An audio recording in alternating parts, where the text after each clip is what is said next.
Mukunda Silks grand opening on 23rd November at Dilshuk Nagar. 1400 rupees sarees, 111 rupees fancy patto sarees, మీ సొంతం.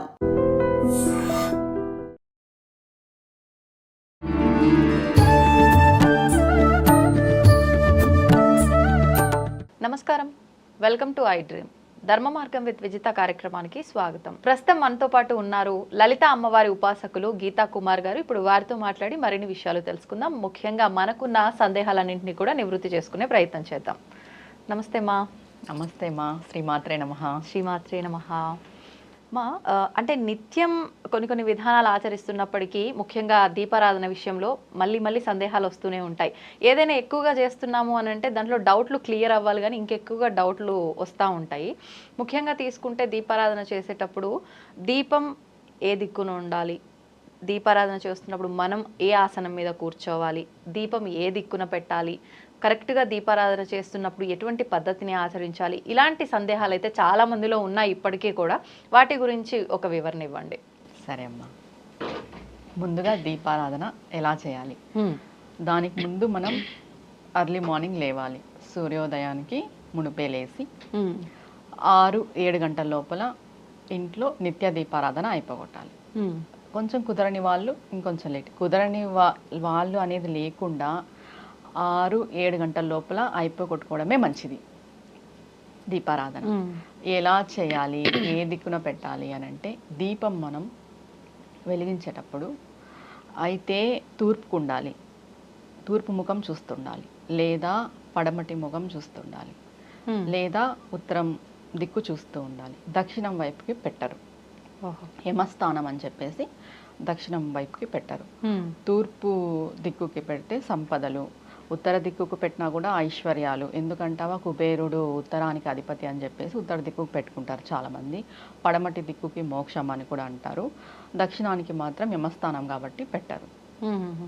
ముందుగా ఇప్పుడు ఈ దిక్కులన్నీ ఆచరిస్తే పర్వాలేదు, కొంతమందికి అసలు దిక్కులు అర్థం అవ్వవు. అంటే విలేజ్లలో అయితే ఓకే, కానీ సిటీ కల్చర్కి వచ్చేసరికి చాలా మందికి దిక్కులు అర్థం అవ్వవు. అటువంటప్పుడు కొంతమంది ఏమంటారంటే, నేను కూర్చుని దీపారాధన చేస్తున్నప్పుడు దీపం స్వామివారి వైపున ఉండాలా, నా వైపున ఉండాలా? ఆ సందేహం కూడా క్లియర్ చేయండి. స్వామివారి వైపుకి ఉండొచ్చు, మీ వైపుకి ఉండొచ్చు, కానీ మీరు ఏ దిక్కుకి చేస్తున్నారా అనేది ఇంపార్టెంట్. మీరు తెలుసుకోవాలి ఖచ్చితంగా. అంటే మీరు కూర్చున్నప్పుడు మీ ముందు తూర్పు కనిపిస్తుందా, ఉత్తరం కనిపిస్తుందా, దక్షిణం కనిపిస్తుందా, పడమటి కనిపిస్తుందా అనే విషయం మీరు ఖచ్చితంగా తెలుసుకొనే కూర్చొని పూజ చేయాలి. ఉత్తరానికి కూర్చొని పూజ చేయొచ్చు, తూర్పుకి కూర్చొని పూజ చేయొచ్చు, పడమటికి కూర్చొని కూడా పూజ చేయొచ్చు. దక్షిణం వైపు కూర్చొని పూజ చేయకూడదు అంటారు. దక్షిణ ముఖంగా కూర్చొని పూజ చేయకూడదు అంటారు. దక్షిణం వైపుకి తప్ప మిగతా 3 వైపులు కూర్చొని మనం పూజ చేసుకోవచ్చు. దాంట్లో ఎటువంటి సందేహపడాల్సిన అవసరం లేదు. ముందుగా దీపారాధన చేసేటప్పుడు ఖచ్చితంగా ఇంట్లో మనము దైవికంగా చేస్తున్నాం కాబట్టి దీపానికి అక్షంతులు, పసుపు, కుంకుమ ఇవన్నీ అలంకరించాలి. దీపారాధన కన్నా ముందే అలంకరించేసుకొని మనం దీపారాధన చేసేటప్పుడు ఏదో ఒక దేవి శ్లోకం చదువుతూ దీపారాధన చేయాలి. ఇప్పుడు అందరి ఇళ్లలో కామాక్షమ్మ దీపం పెట్టుకుంటారు. అవును, మనం చాలా వరకు చూస్తున్నాం. చాలా మంది ఏం చేస్తారు, కామాక్షమ్మ దీపం కింద ఉప్పు వేసి పెడుతున్నారు, బియ్యం వేసి పెడుతున్నారు, ఇలా పెడుతున్నారు. పెట్టొచ్చా? అలా పెట్టకూడదు. కామాక్షమ్మ దీపం కింద నీళ్లు మాత్రమే వేసి పెట్టాలి. ఒక ప్లేట్ ఉండాలి, ఆ ప్లేట్లో నీళ్లు పోసి శుద్ధ జలం వేసి దీపం వెలిగించాలి. కామాక్షమ్మ దీపం ఎప్పుడు పడమటి వైపుకే ఉంటుంది. ఓకే, తూర్పుకి దేవుడి గుడి ఉంటే పడమటి వైపుకే ఉంటుంది. అది మెయిన్గా పెట్టుకుంటాం మనం ఇంటికి. శాక్తేయులు అందరూ కూడా కామాక్షమ్మ దీపాన్ని ప్రధానంగా పెట్టుకుంటారు. నీళ్లు పోసే పెట్టుకోవాలి. ఎందుకంటే కామాక్షి అమ్మ అంటేనే శక్తి స్వరూపిణి. ఆమెను చల్లబరచడానికి మనం ఖచ్చితంగా కింద వాటర్ పోయాలి. దీపం కింద ప్లేట్లో ఈ ఉప్పు, బియ్యము అలా అంతా వేసి పెట్టుకోకూడదు. నిత్యము వాటర్ చేంజ్ చేసుకోవాలి. లేదు మీకు దీపం కొండెక్కలేదు, కింద వాటర్ అయితే ఉంటాయి కదా. అవును అవును, దీపం కొండెక్కే వరకు మనం ఆ ప్రమిదను కూడా తీయం కాబట్టి అది అలాగే వాటర్ ఉంటాయి. అందరూ తెలుసుకోవాల్సిన విషయం ఏమి అని అంటే, ప్రతి ఒక్కరి ఇంట్లో ఇప్పుడు కామాక్షమ్మ దీపం ఉంది కాబట్టి ఇప్పటి నుండి కామాక్షమ్మ దీపం కింద వాటర్ వేసుకొని శుద్ధ జలం గంగా వేసుకొని దీపారాధన చేసుకోవాలి. ఈ దీపారాధన నియమాలకు వస్తే ఉపాసకులకి ఒక నియమం ఉంటుంది, మామూలుగా గృహస్థులకు ఒక నియమం ఉంటుంది. ఎటువంటి నియమాలమ్మా? గృహస్థులు కామాక్షమ్మ దీపం పెట్టుకోవచ్చు, లేదా 5 అడుగుల 5 ముఖాల దీపం వస్తుంది కదా, అది పెట్టుకుంటారు. ఉపాసకులు మాత్రం అంటే కొంతమంది ఏ ఉపాసన మార్గంలో ఉంటే వాళ్ళకి తగ్గట్టు వాళ్ళ గురువు చెప్తారు ఈ విధంగా మనం దీపారాధన చేసుకోవాలని. నేను ఇప్పుడు శ్రీ విద్యలో ఉన్నాను కాబట్టి మా ఉపాసనలో ఎలా చెప్తారు అని అంటే, దేవుడికి ఎడం వైపు గణేశుడికి సంబంధించిన దీపం పెడతాం, ఎర్ర ఒత్తి వేసి నెయ్యి వేసి ఎడం వైపు వస్తుంది. మనకి కుడివైపు అంటే కుంకుమలది పెడతాం. దేవుడికి కుడివైపు గురువుకి పెడతాం, తెల్ల ఒత్తితో పెడతాం. అవి కూడా ఒకదాన్ని ఒకటి చూసుకుంటూ ఉండాలి, దేవుడి వైపుకు ఉండదు, అది ఆపోజిట్ లో పెడతారు. ఇలా ఎవరెవరి ఉపాసన మార్గం పరంగా వాళ్ళకి దీపారాధన ఉంటుంది. ఇది శ్రీ విద్యకి నియమం. ఇప్పుడు అంటే మీరు ఉపాసన మంత్ర దీక్ష తీసుకున్నారు కాబట్టి మీరు ఇలా చేయాలి. ఇప్పుడు మీ ఇంట్లో ఖచ్చితంగా ఈ నియమమే పాటించాలి. మీరు చేయాల్సిన సందర్భం కాకుండా విడిగా ఇంట్లో వాళ్ళు చేయాల్సి వచ్చినా ఈ నియమమే ఆచరించాలా? లేదు, వాళ్ళు నిత్య దీపం కామాక్షమ్మ దీపం పెట్టుకుంటారు. ఓకే. ఇప్పుడు వైష్ణవులు ఉన్నారనుకోండి, ఇప్పుడు నామాల దీపం పెట్టుకుంటారు, పిండి దీపం పెట్టుకుంటారు వైష్ణవులు. శాక్తము శైవం రెండు ఒకటే, దాంట్లో మనం భేదం చూపించడానికి లేదు. వైష్ణవం కూడా ఒకటే, దాంట్లో కూడా భేదం చూపించడానికి లేదు. కానీ వాళ్ళు పెట్టుకుంటారు అలా. ఓకే. నామాల దీపం అని, పిండి దీపం అని శనివారం పూట స్వామివారికి.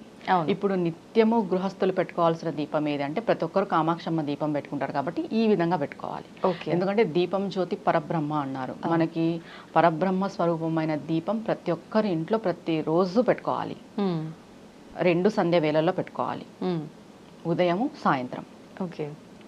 ఏ నూనె వాడాలి అంటే నువ్వుల నూనె, నెయ్యి, ఆముదం, ఈ మూడిట్లో ఆముదం కూడా వాడచ్చు. ఇంతకు ముందు పాతకాలంలో అందరూ ఆముదమే వాడేవాళ్ళు, ఇప్పుడు నువ్వుల నూనె, నెయ్యి వచ్చి. అప్పుడు ఆముదమే ఎక్కువ అందుబాటులో ఉంది కాబట్టి ఆముదంతో ఎవరికి ఏది అందుబాటులో ఉంటే అలా అది వాడుకోవచ్చు. ఇప్పుడు అంటే ఒక్కొక్క నూనెతో ఒక్కొక్క ఫలితం అంటారు, ఆముదంతో వాడినప్పుడు ఎటువంటి ఫలితం ఉంటుందంటారు? ఒక్కొక్క నూనెతో ఒక్కొక్క ఫలితం అనేది ఏమి ఉండదు. మనం దీపం పెడుతున్నాము అని అంటే ఫస్ట్ మనలో మనం జీవన జ్యోతిని వెలిగించుకోవాలి. ముందుగా మనం భగవంతుణ్ణి మన మనసులో నిలుపుకొని ఆ దీపంలో చూసుకోవాలి. మనం ఏ నూనె వేస్తున్నాము, ఏ ఒత్తి వేస్తున్నాము, ఎన్ని ఒత్తులు వేస్తున్నాము అని భగవంతుడు ఏం చూడడు, అడగడు కూడా. ఇలానే చేయాలి అనేది ఏం లేదు. ఇప్పుడు చెప్తున్నారు కొబ్బరి నూనె వేస్తే ఈ ఫలితం. శ్రేష్టము అంటే నువ్వుల నూనె, ఆవు నెయ్యి, ఈ 2 శ్రేష్టమైనవి. మామూలుగా ప్రతి ఒక్కరు వాడుకునేది కూడా ఈ 2. ఇంకా కొబ్బరి నూనె, ఇప్ప నూనె, ఆవాల నూనె అవి వాటి రెమెడీస్ తగ్గట్టు, తాంత్రికం తగ్గట్టు వాళ్ళు చేసుకుంటారు. తాంత్రిక విధానంలో అవన్నీ యూజ్ చేసుకుంటారు. అవి చేయడం తప్పు అని చెప్పను, కానీ అవి చెయ్యాలి అనే రూల్ అయితే లేదు. ఓకే. భగవంతుడు ఈ నూనె పెట్టే ఇది నీకు ఇది చేస్తానని అయితే చెప్పలేదు ఎక్కడ. మనం పెట్టే ముందు ఒకటే, భగవంతుడా నేను నిన్ను నా మనసులో పెట్టుకొని నా మనసుకు ప్రతిరూపంగా నేను నీ దీపకాంతిలో చూసుకుంటున్నాను. నా ఇల్లు ఇలా చల్లగా ఉండాలి, వెలుగుగా ఉండాలి, నా ఇంటికి వెలుగు నువ్వు. ఎందుకంటే దీపం అనేది మనం అనుకుంటాము దేవుడికి రూమ్కి మాత్రమే సంబంధించిందని కాదు. ఒక వారం రోజులు ఇంట్లో దీపం పెట్టకపోతే ఖచ్చితంగా నెగిటివ్ ఎనర్జీ అనేది వస్తుంది ష్యూర్గా. ఎందుకంటే అగ్ని వచ్చేసి చాలా ప్యూరిటీ అంటాం కదా మనం, అగ్నికి ఆ ప్యూరిటీ ఉంటుందన్నమాట. ఓకే. ఓకే. క్లీన్నెస్ చేసేది ఉంటుంది. ఇప్పుడు మనం అరుణాచలం కూడా వెళ్తాం కదా, అక్కడ అగ్నిలింగం, అక్కడికి వెళ్తే పాపకర్మలు ఎందుకు దగ్ధమవుతాయి అంటారు? అగ్నిలింగం కాబట్టి క్లెన్సింగ్ చేస్తుంది. అంటే ఏదైనా మంటల్లో వేస్తే ఇంకా దానికి మళ్ళీ రూపం క్రియేట్ చేయడానికి పవిత్రత ఎక్కువ. దానివల్ల మనం ఇంట్లో దీపం పెట్టడం వల్ల మన ఇల్లు పవిత్రం అవుతుంది, మన మనస్సు కూడా పవిత్రం అవుతుంది. ఓకే. ఓకే. ఇది ఇంటికి సంబంధించింది ఒకటే కాదు, ఆ ఇంట్లో నివసించే మనసులకు సంబంధించింది కూడా. ఉదయాన్నే లేచి మనం దీపం పెట్టుకున్న రోజు మన మనసు కొంచెం ప్రశాంతంగా ఉంటుంది అనిపిస్తుంది. మనం దాన్ని ఎక్స్పీరియన్స్ చేస్తాం. ఏదో 10ంటికి లేచి మన పనులు మనం చూసుకుంటే ఆ రోజు ఎలా ఉంటుందో, సూర్యోదయానికి మునిపే లేచి దీపం పెట్టుకొని కాస్త స్తోత్రాలు ఏదైనా వింటే ఆ రోజు మన మనసు ఎలా ఉంటుందో మనమే చెక్ చేసుకోవచ్చు. నిజంగా ప్రశాంతమైన వాతావరణం ఉంటుంది ఇంట్లో దీపారాధన చేసుకోవడం వల్ల. ఇప్పుడు పూజ చేస్తున్నప్పుడు చాలా మంది కూర్చునే విధానం కూడా అంటే కొంతమందికి హైట్లో ఉంటాయి దేవుని ఫోటోలన్నీ కూడా, కొంతమందికి కింద మాత్రమే ఉంటాయి. అలాంటప్పుడు మనం కూర్చునే విధానం ఏ రకంగా ఉండాలి? ఒకవేళ అంటే భూమికి కొంచెం ఎత్తులోనే కనుక ఉండుంటే ఫ్లోర్కి ఫోటోలు, ఎత్తు పైన కూర్చొని పూజ చేయడం సరైన పద్ధతేనా? అసలు ఏ రకంగా కూర్చోవాలి? ఖచ్చితంగా కూర్చొని దీపారాధన చేయాలా? ఇవన్నీ కూడా డౌట్స్ చాలా మందిలో ఉన్నాయమ్మా, అవి కూడా క్లియర్ చేయండి. ముందుగా ఇది హెల్త్ ఇష్యూ. కింద కూర్చోలేని వాళ్ళు పైన కూర్చొని పూజ చేసుకోవచ్చు. డిపెండ్స్ ఆన్ హెల్త్, ఆరోగ్యం పైన డిపెండ్స్ ఉంటుంది ఇది. అంటే వయసు అయిపోయి కింద కూర్చోలేని వాళ్ళు ఉంటారు, వాళ్ళు కిందనే కూర్చొని మీరు చేయాలి అంటే ఎలా చేయగలరు? అంతే కదా, చేయలేరు కదా. అవును. ఇది ఆరోగ్యపరంగా చెప్తాను, ఎత్తులో కూర్చొని చేసుకోవడం అనేది. తర్వాత ఏ ఆసనం వాడాలి అని అడిగారు కదా. గృహస్థులు సాధారణ పరులైతే ఏ ఆసనం లేకోకున్నట్టయినా పూజ చేసుకోవచ్చు, నార్మల్గా నేలపైన కూర్చొని. కానీ మంత్ర దీక్ష చేసే వాళ్ళు, గురూపదేశం ఉన్న వాళ్ళు మాత్రం ఆసనం పైన కూర్చొని అనుష్ఠానం పూజ చేసుకోవాలి. గృహస్థులకి ఆసనము అనేది నియమం అయితే లేదు. ఓన్లీ వాళ్ళు వ్రతాలు నోములు చేసుకునేటప్పుడు ఆసనం వాడుకోవాలి. ప్రతి ఆసనం వాడుకుంటే చాలా మంచిది, ఎందుకంటే భూమికి గ్రావిటేషన్ ఫోర్స్ ఉంటుంది.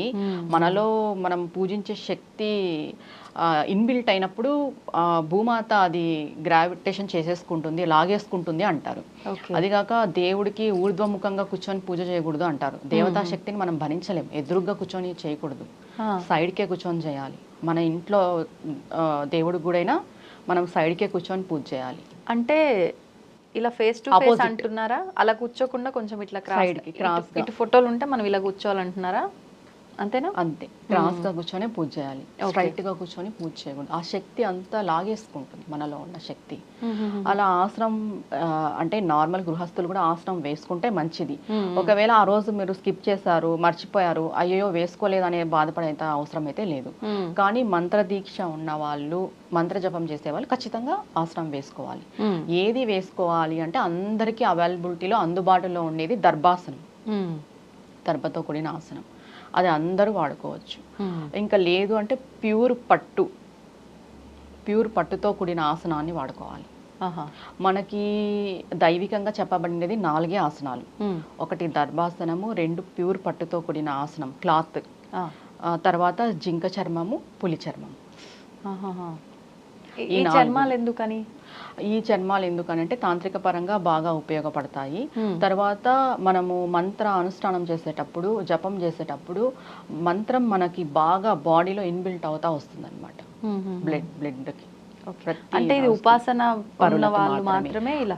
దీనికి తోడు ఇప్పుడు జింక చర్మం వేసుకొని చేస్తే త్వరగా మోక్షం లభిస్తుంది అని కూడా అంటారు. అలా అని నేను వెళ్ళి జింకని చంపి చర్మాన్ని తెచ్చుకో అని చెప్పట్లేదు, శాస్త్రంలో ఉండని చెప్తున్నాను. తర్వాత పులి చర్మం, తర్వాత పీట కూడా ఏది వాడాలి? రక్తచందనం అంటే ఎర్రచందనం, ఎర్రచందనం పీటే వాడాలి ఒక ఉపాసకుడు.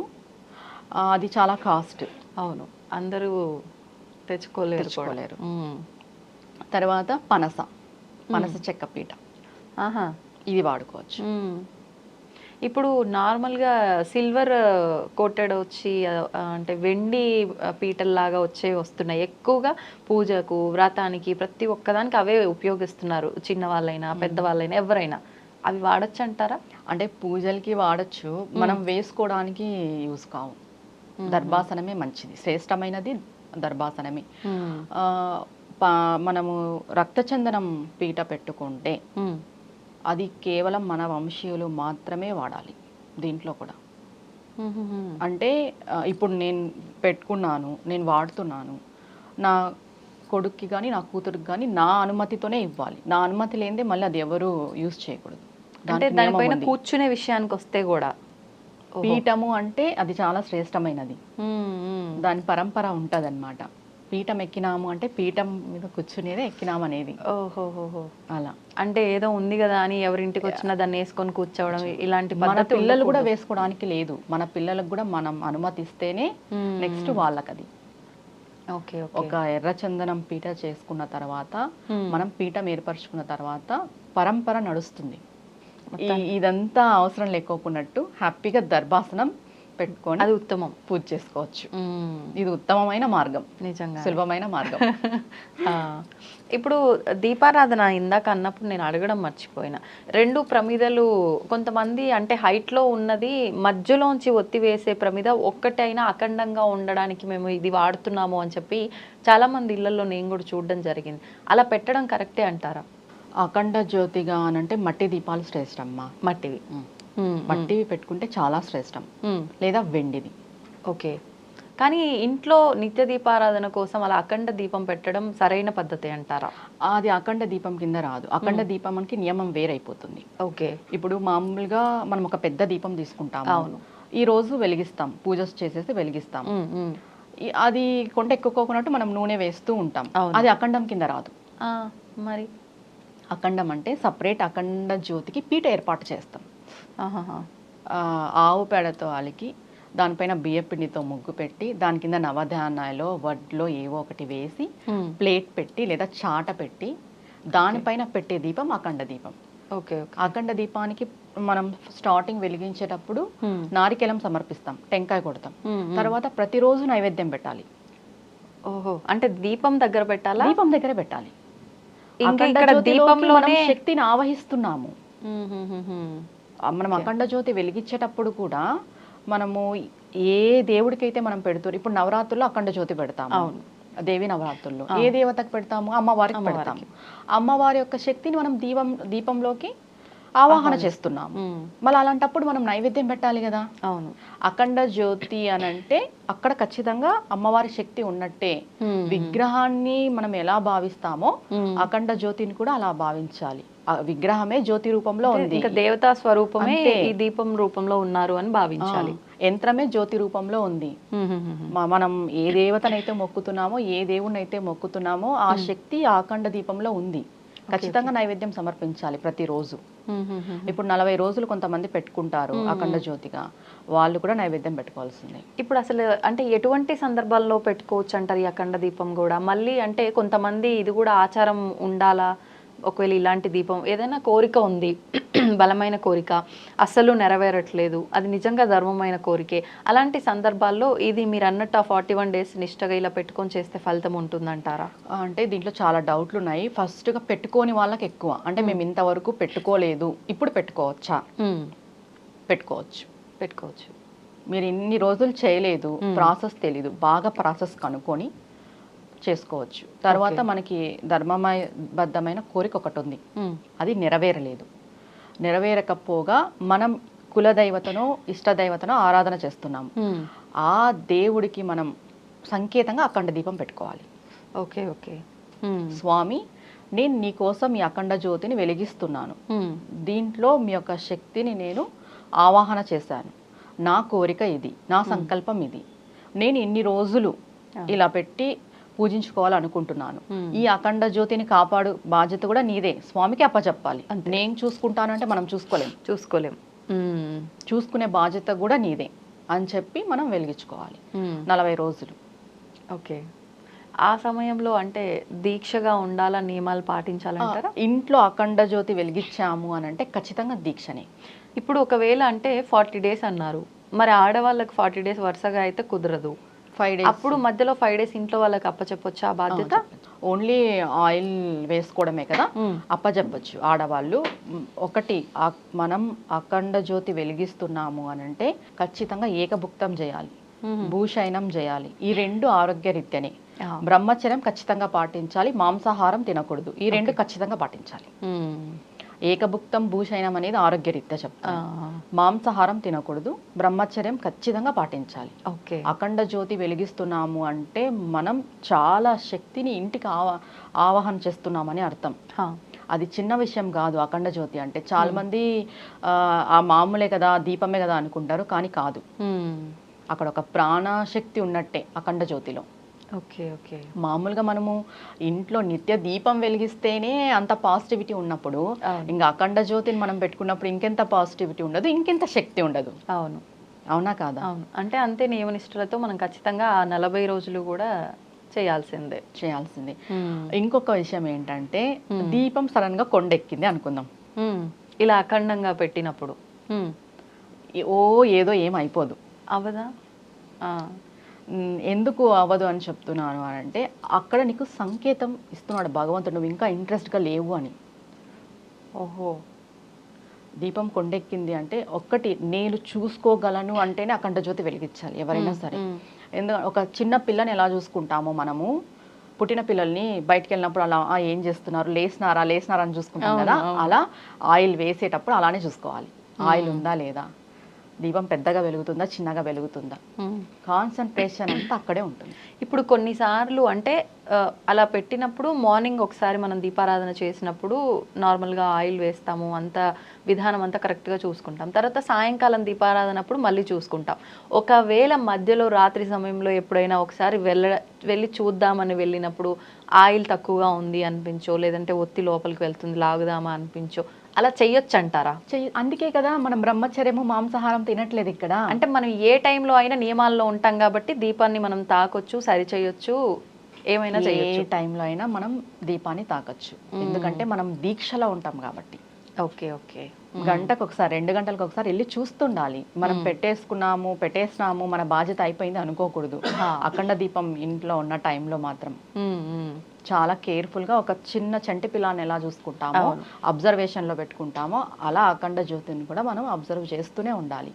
ఒకవేళ అది కొండెక్కింది, ఏమీ అయిపోదు, ఏదో అయిపోతుంది అనేది అయితే లేదు. మీరు అప్పుడు శరణాగతి స్వామికి, స్వామి నేను ఏదో తప్పు చేసినట్టున్నాను, ఏం తప్పు చేశానో నాకు తెలీదు, నన్ను క్షమించు. ఎలా చెప్పాలి అంటే శరణాగతి, ఒక స్వామి ఎదురుగున్నాడు, మీరు మోకరిల్లిపోయినట్టు మీరు చెప్పుకోవాలి. ఎందుకంటే ఒక సంకల్పం చేసి మీరు అది సరిగ్గా ఇది చేసుకోకున్నప్పుడు ఖచ్చితంగా శరణాగతి వేడుకోవాలి. వేడుకున్న తర్వాత ఆ ఒత్తి తీసేసి కొత్త ఒత్తి వేసుకొని వెలిగించుకోండి. Okay okay. ఒత్తి మార్చేయాలి కంప్లీట్గా. ఆయిల్ ఉంచొచ్చు ఏం కాదు, ఒత్తి మాత్రమే మార్చేయాలి స్వామికి చెప్పుకొని. అప్పుడు కూడా మనం స్నానం చేసి మళ్ళీ రీస్టార్ట్. అంటే ఏ సమయంలో అయినా కొండెక్కినప్పుడు వెంటనే స్నానం చేసి మళ్ళీ దీపం వెలిగించుకోవాలి. ఓకే. ఇప్పుడు నిత్య దీపారాధనలో అయినా సరే, ఇలా అఖండంగా మనం పెట్టి దీక్షగా చేస్తున్నప్పుడు అయినా సరే, తలస్నానం అనే నియమం కంపల్సరీ పాటించాలా? తలంటు స్నానం దీంట్లో స్త్రీలకు ఒక నియమం ఉంటుంది, పురుషులకు ఒక నియమం ఉంటుంది. మనం తైల సంస్కరణ చేస్తాం, పురుషులు కూడా చేస్తారు, కానీ వాళ్ళు ప్రతిరోజు తలంటు స్నానం చేసుకోవాల్సిందే. నూనె పెట్టుకొని విగ్రహాలకి అభిషేకం చేయకూడదు. ఓకే. స్త్రీలైనా పురుషులైనా. బ్రాహ్మిన్స్ టెంపుల్స్కి వెళ్తారు కదా, వాళ్ళు అభిషేకాలు అది చేస్తారు, వాళ్ళు ఎప్పుడు నూనె పెట్టుకొని చెయ్యరు. ఎందుకంటే సహస్రారం అనేది మనకి తలలో ఉంటుంది, చక్రం. ఈ తైలం పెట్టుకోవడం వల్ల, నూనె పెట్టుకోవడం వల్ల గ్రావిటేషన్ ఫోర్స్ అనేది ఉంటుంది కదా, టెంపుల్ నుండి వచ్చే శక్తిని అది గ్రహించలేదు. ఆయిల్ ఉంటాయి. ఇప్పుడు గోపురం పైన కలశాలు ఉంటాయి. అవును. ఆ కలశాలు విశ్వంలో ఉన్న శక్తిని అన్నిటినీ ఆకర్షిస్తాయి. ఆ కలశాల కిందనే మనకి గర్భగుడి ఉంటుంది కొన్ని చోట్ల. ఆ గర్భగుడిలో నుండి వచ్చే శక్తి ఎక్కడికి వెళ్తుంది? మన సహస్రారంలోకి వెళ్తుంది. తైలం పెడితే వెళ్ళదు. Okay okay. అందుకు ప్రతిరోజు పురుషుడు నియమంగా తలంటు స్నానమే చేయాలి, తల స్నానమే చేయాలి. ఇప్పుడు ఒక అభిషేకం విషయమైనా, అంటే డైలీ మనం తలస్నానం చేయనప్పుడు కూడా కొంతమంది టెంపుల్ పక్కనే ఉంటే టెంపుల్కి వెళ్ళి ప్రదక్షిణ చేసి నమస్కారం చేసుకొని వచ్చే వాళ్ళు కూడా ఉంటారు. అలాంటి సమయంలో కూడా ఆయిల్ ఉన్నప్పుడు వెళ్ళకూడదా? పురుషులైతే ఖచ్చితంగా తలస్నానం చేసే వెళ్ళాలి. పురుషులు ఖచ్చితంగా ప్రతిరోజు తలస్నానం చేయాలి. ఓకే. స్త్రీలు శుక్రవారం ఖచ్చితంగా చేయాలి, ఫ్రైడేనే చేయాలి. ఇంకా ఏ రోజుల్లో చేయొచ్చు? మనకి పాతకాలంలో ఎక్కువ తలస్నానాలు లేవు, వారానికి ఒక రోజు శుక్రవారం మాత్రమే చేసేవాళ్ళు. తర్వాత ఋతుక్రమంలో చేస్తారు. ఓకే. 3వ రోజు, 5వ రోజు, 4వ రోజు. ఋతుక్రమంలో చేసినప్పుడు తలస్నానము వాళ్ళు జుట్టు విరబోసుకోరు, అలా అని అల్లుకొని కూడా అల్లుకోరు, కింద ముడి వేసుకుంటారు. అవునవును. పూర్వం ముడి వేసుకునే వాళ్ళు. ఎందుకు అంటే ఎవరైనా ఉపాసకులు కానీ, పూజ చేసుకునే వాళ్ళు కానీ, వ్రతాలు చేసుకునే వాళ్ళు కానీ, పండగలు చేసుకునే వాళ్ళు కానీ ఆ జుట్టు ముడి వేసుకోవడం చూసి ఓ ఈమె బయట ఉంది అని తెలుసుకునే వాళ్ళంట పూర్వంలో. ఆ జుట్టు ముడికి సంకేతం ఏమంటే ఆమె ఋతుక్రమంలో ఉంది. పూర్వం ఋతుక్రమంలో ఉన్న వాళ్ళు 3వ రోజు 4వ రోజు 5వ రోజులో చేస్తారు. ఇంకా మామూలుగా అయితే శుక్రవారం పూట చేస్తారు. ఓకే. ఆడవాళ్ళు ప్రతిరోజు చేయాలనేది నియమం అయితే లేదు. ఆడవాళ్ళు పుట్టుకతోనే వాళ్ళకి దోషం లేదు, నీళ్లు పోసుకోవాలి అనేది అయితే లేదు. పసుపు పూసుకొని మంగళ్యానికి పసుపు పెట్టుకొని వాళ్ళు స్నానం చేస్తే వాళ్ళు తలంటూ స్నానం చేసినట్టే. ఓకే. ఓకే. తర్వాత తలపైన నీళ్లు చల్లుకున్న వాళ్ళు స్నానం చేసినట్టే పూర్తిగా. వాళ్ళ శరీర ఆకృతి పుట్టుకతోనే ఏ దోషం లేకోకున్నట్టు ఉంది ఆడవాళ్ళకి. కానీ మగవాళ్ళు అలా కాదు, ఖచ్చితంగా ప్రతిరోజు చేసుకోవాలి. ఓకే. తలంటు స్నానం. ఇప్పుడు తల స్నానం అంటున్నారు, తలంటు స్నానం అంటున్నారు, అంటే 2 రకాలుగా మాట్లాడుతున్నాము. 2 ఒక్కటేనా లేదంటే డిఫరెన్స్ ఏమైనా ఉందా? తలంటు స్నానము అని అంటే కుంకుడికాయ ఇదంతా వేసుకొని షాంపూ అప్లై చేసుకొని చేసేది. తల అంటు అంటే ఆల్రెడీ నూనె అంటించి ఉండే తల అని అర్థం. ఓ. నూనె అంటించి ఉన్న తలనే తలంటు స్నానం అంటారు. నూనె లేకోకున్నట్టు స్త్రీ కానీ పురుషుడు కానీ స్నానం చేయకూడదు. అది వేరే సంస్కరణ అయిపోతుంది. ఓకే. శాస్త్రంలో ఏం చెప్తుంది, తల అంటు అని ఎందుకన్నారు అంటే ముందు రోజు తైల సంస్కరణ చేసి మరుసటి రోజు ఉదయాన్నే తలంటు చేయాలి. ఒట్టి నీళ్లు నెత్తిపైన పోసుకోకూడదు. ఓకే. ఓకే. పురుషుడైనా స్త్రీ అయినా. ఓకే. ఒకవేళ అంటే ఇప్పుడు శుక్రవారం మాత్రమే ఆడవాళ్ళు తల స్నానం చేయాలి అని అన్నారు, మిగతా రోజుల్లో కూడా అంటే ఈ మధ్య కాలంలో చాలా మంది ఎక్కువగా పొల్యూషన్కి అటు ఇటు తిరుగుతున్న వాళ్ళు ఆ డస్ట్ అలా వదిలేయడం కన్నా చేయడమే ఉత్తమము అని చెప్పి నిత్యము తలస్నానం చేసేవాళ్ళు ఉన్నారు.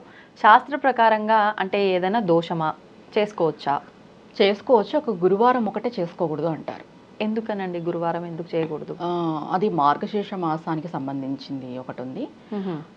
దాంట్లో మనము లక్ష్మీ పూజ చేసుకుంటాం అన్నమాట. గురువారం ఆ లక్ష్మీ పూజ చేసుకునేటప్పుడు తలంటు చేయము, ఒట్టి నీళ్లు పోసుకుంటాం.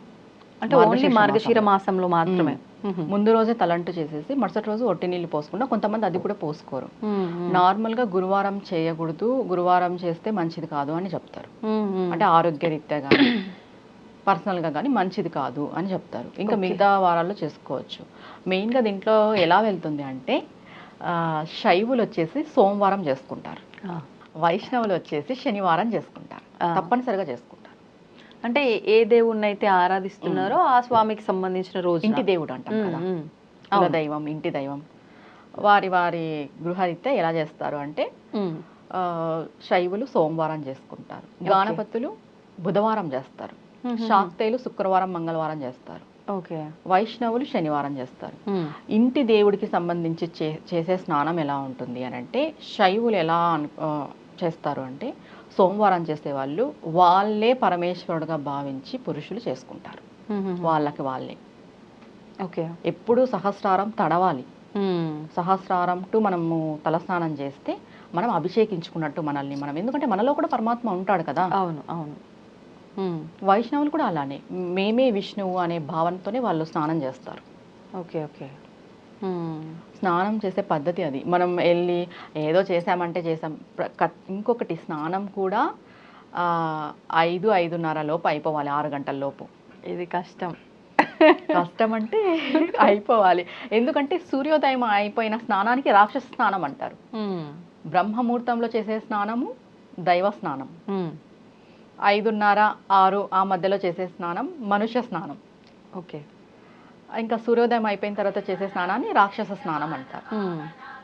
దైవ స్నానం చేయకపోయినా అట్లీస్ట్ మానవ జన్మ ఎత్తినాం కాబట్టి మనుష్య స్నానం అన్నా చేయాలి. అంటే ఏ స్నానం చేయడం వల్ల ఎటువంటి విశేషం ఉంటుందంటారు? బ్రహ్మముహూర్తంలో చేసే స్నానానికి చాలా శక్తి ఉంటుంది, మనం ఆరోగ్యం బాగుంటుంది. ఓకే. ఆ టైంలో చేస్తే. ఇంకా సూర్యోదయంకి మునిపి చేసే స్నానం కూడా ఆరోగ్యం బాగుంటుంది. ఆఫ్టర్ చేసే స్నానం అయితే ఆరోగ్యం బాగుండదు, హెల్త్ ఇష్యూస్ వస్తాయి. హెల్త్ బాగలేక మనము లేట్గా చేయడం వేరు, అంతా బాగుండి చేయకపోవడం వేరు. ఓకే. హెల్త్ బాగాలేకపోతే తప్పదు, ఇంకా ఆరోగ్యం సహకరించదు త్వరగా లేయడానికి, అప్పుడు ఓకే. ఓకే. లేదు అంతా బాగుండి కూడా మేము లేట్గా చేస్తామంటే అది రాక్షస స్నానం అయిపోతుంది. ఆటోమేటిక్గా రాక్షస గుణాలన్నీ మనకు వచ్చేస్తాయి. స్నానం వల్ల కూడా గుణాలు మారిపోతాయి. మారిపోతాయి. మనం స్నానం చేసేటప్పుడు కూడా గంగాదేవిని ఆవాహన చేసుకునే స్నానం చేయాలి. మనకు ఆ మంత్రం రాలేదు, 3 సార్లు గంగా గంగా గంగా అన్న అనుకోవాలి స్నానం చేసేటప్పుడు. లేదు మీ ఇష్టదైవం ఉంది, ఇష్టదైవాన్ని అనుకొని చేసుకోండి. ఎందుకంటే పరమాత్మ మనలో కూడా ఉంటాడు. మనం నీళ్లు పోసుకునేటప్పుడు భగవన్ నామస్మరణతో చేస్తే అది తీర్థ స్నానం అవుతుంది. కానీ అంటే నదుల దగ్గర బావుల దగ్గర చేసినప్పుడు అంటే ఓకే, బాత్రూంలో కూడా భగవన్ నామస్మరణ చెయ్యాలంటే భగవంతుడు లేడనా మన ఇంట్లో ఉంటాడు అన్నప్పటికీ భగవన్ నామస్మరణ స్నానం చేసేటప్పుడు చేయొచ్చు. ఏ టైంలో అన్నా చేయొచ్చు భగవన్ నామస్మరణ. ఓకే, దానికి నియమం ఏం లేదు. నువ్వు జలం తీసుకొని నీళ్లు తీసుకొని ఓ మంత్రమో ఓ నామమో చెప్పుకొని చేస్తే అది పవిత్రమైన స్నానం అవుతుంది కదా. అవును, మనకు ఆరోగ్యం బాగుంటుంది, మన ఒంట్లో ఒక తేజస్సు ఉద్భవిస్తుంది, ముఖవర్చస్సు పెరుగుతుంది ఇలా చేయడం వల్ల. ఓకే, ఇప్పుడు అంటే చాలా వరకు అందరూ చెప్తూ ఉంటారు విశేషమైన రోజుల్లో అయితే ఖచ్చితంగా తలస్నానాలు చేయాల్సిందే, తలంటుకోకపోయినా తలస్నానమైనా చేయాలి అని చెప్పి చెప్తూ ఉంటారు.